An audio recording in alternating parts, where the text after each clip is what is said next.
So இன்னைக்கு நம்ம exercise 2.1ல 8th some பார்க்க போகிறோம். நல்லா கவனிங்க. போன சம் மாதிரியே தான்ப்பா. ஒரு சர்க்கிளுக்கு ரேடியஸ் கொடுத்துட்டாங்க. ஓகேவா? 7th சம் பார்த்தோம் இல்லையா? அதே மாதிரியே. இப்போ ஃபர்ஸ்ட் என்னென்ன கொடுத்துருக்காங்களோ அதை எடுத்து எழுதிக்கங்க. ரேடியஸ் கொடுத்துருக்காங்க. ரேடியஸ் என்ன? 70 centimetre. Is divided into 5 equal sectors. இந்த மாதிரி ஈக்குவல் செக்டர்ஸ் அப்படின்னு கொடுத்துருந்தாங்கனாலே நம்ம என்னென்ன எடுத்துக்கணும்னு சொல்லியிருக்கேன். 5. இந்த என்னோட இது என்னது? Number of divisions. எவ்வளவா பிரிச்சிருக்காங்க அதுதான் நம்பர் ஆஃப் டிவிஷன்ஸ். சரியா?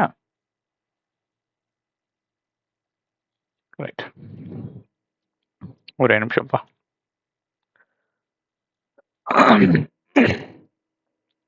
Number of divisions. சரி, ஓகே. இப்போ find the area of a sector அப்படின்னு கேட்டிருக்காங்க. நல்லா கவனிங்க. இப்போ இப்படி இருக்கு, ஒரு சர்க்கிள் இருக்கு. ஒரு சர்க்கிளையே 5ஆ பிரிச்சுட்டாங்க. ஓகேவா? 1 2 3 4 5 இப்படி 5ஆ பிரிச்சிருக்காங்க. சரியா? அப்படி 5ஆ பிரிச்சங்காட்டி ஏதாவது ஒரு செக்டர் எடுத்துக்க சொல்றாங்க. இப்போ நான் பாரு தேர்ட் செக்டர் எடுத்துக்கிறேன்னு வச்சுக்கோங்க. தேர்ட் செக்டர் இதுதானே செக்டர்.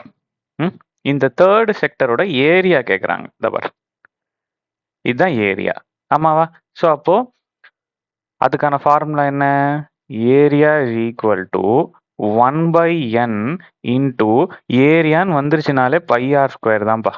ஓகேவா? சர்க்கிளோட ஏரியான்னு கேட்டாங்கனாலே πr² தான். இப்போ இதுவே ஆர்க்கு கேட்குறாங்கன்னு வச்சுக்கோங்க.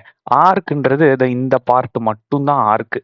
இந்த வெளியே இருக்கிற பார்ட்டை மட்டும் டீல் பண்ற மாதிரி இருந்தா இதுக்கு 2πrன்னு எடுத்துப்போம். ஆமாவா? போன சம் ஆர்க்கு தான் கேட்டிருந்தாங்க. ஸோ 2πr மட்டும் எடுத்திருந்தோம். இப்போ ஏரியா கேட்டிருக்காங்க. ஏரியான்னா πr². இதை மட்டும் ஞாபகம் வச்சுக்கோங்க. சர்க்கிளை பொறுத்த வரைக்கும் 2 தான்ப்பா. ஒன்று சர்க்கம்ஃபரன்ஸ், இன்னொன்று ஏரியா. சர்க்கம்ஃபரன்ஸ்ன்னு கேட்டால் அவுட்டர் பார்ட்டை மட்டும் டீல் பண்ணுவோம். ஏரியான்னு கேட்டால் உள்ளார இருக்க எல்லா பார்ட்டும் டீல் பண்ணுவோம், விச் இஸ் πr². தெரிஞ்சு வச்சுக்கோங்க. ஸோ 1/n இருக்குன்னா n எத்தனை part? 5 part. Into π into r என்னது? 70. ஸோ 70யை 2 தடவை மல்டிப்ளை பண்ணிப்போம். புரிஞ்சுதாக்கண்ணா? ஸோ 5 டேபிள் அடிச்சு கொடுத்தீங்கன்னா 5 1 டைம், 7 வராது, 5 தான் வரும், which is 1. Carry on 2, 20 4 times. சரியா? அப்போ 14. ஸோ 14 இன்டூ 70 என்ன?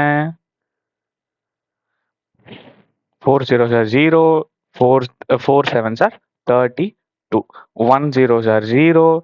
இது ஈஸி. ஸோ அப்போ நமக்கு 9 8 சாரி இங்கே 28. சாரிப்பா, மாற்றிக்கோங்க. 7 4 sevens are 28, 32ன்னு போட்டேன். 28 மாற்றிக்கோங்க. அப்போ 980. ஓகே. ஸோ ஆன்சர் என்ன? இது ரெண்டுத்தையும் மல்டிப்ளை பண்ணா 980. இந்த பைய அப்படியே போட்டுருங்க. ஸோ இப்போ இதோட யூனிட் என்னது? ரேடியஸ்க்கு என்ன யூனிட்டோ அதே யூனிட் தான். ஆனா இங்க ஏரியான்னு இருக்கு. ஸோ ஏரியான்னு இருந்தா என்ன பண்ணிக்கணும்? ஸ்கொயர் போட்டுக்கணும். சரியாக்கண்ணா? இந்த சம் புரியுதா? ஸோ இந்த சம் புரிஞ்சது பிடிச்சது அப்படின்னா சப்ஸ்கிரைப் பண்ணி ஷேர் பண்ணி வச்சுக்கோங்க. உங்கள் ஃப்ரெண்ட்ஸுங்க கிட்டலாம் லைக் பண்ணுங்க. ஸோ அப்புறம் இந்த டியூஷன், ஆன்லைன் டியூஷன் போயிட்டு இருக்குப்பா. ஜாயின் பண்ணணும்னு நினைக்கிறவங்க தமிழில் தெரியிற நம்பருக்கு கால் பண்ணி ஜாயின் பண்ணிக்கோங்க. தேங்க்யூ.